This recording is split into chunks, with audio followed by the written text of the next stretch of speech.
agency whose job it is to take people's taxes, I think that is why people were harder on them. But to the point with the Tea Party groups exist because they think they pay too many taxes. Right. They don't want to pay taxes.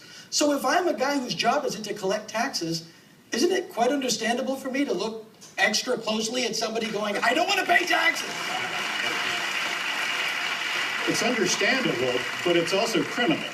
You know, it's against the law to use the government powers for political purposes. That's a felony. That's a serious crime. And there's a reason that's a serious crime, because you don't want to entrust people with power and then give them the power to police the political system. It doesn't really look like that's what was going on, though. What it looks like it's going on is that there was a stupid law that said basically politics and paying taxes were too closely aligned, and it tasked these people with the job of finding out whether they were being political or being non-political. That shouldn't be their job to begin with. These are political groups, Tea Party groups. They were cheating. So were a lot of progressive groups cheating.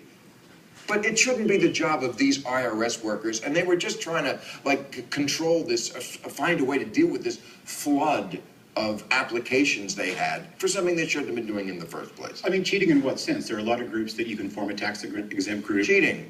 The group I gave to that you can legally form a tax-exempt group, engage in some politics. It's that stupid Citizens United ruling. No, this stuff is far older than Citizens United. These laws go back well before that, creating tax exemptions for certain sort of groups. I mean, if you don't like the law, don't like the law.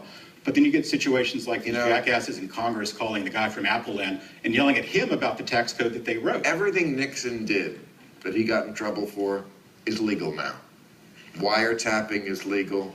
Campaign contributions that you don't have to report. Breaking an entry? All of that. Just breaking an entry. You're right about that. Bill, the only people that think that what's going on in the IRS is not political are people who are on the other side of this politically. If you are a Republican donor, if you're a Tea Party member, you absolutely feel that you are, being targeted, and it is political. And when you have a week where you see that the EPA is paying people to build man caves, and that the IRS is having conferences that cost $4 million, yes, it is excessive, and there is a different standard for people who work in the government. Okay, one last issue, or maybe two if we have time. 4 in 10 women came out last week. This is interesting, who in households in America now are the primary breadwinner if they're a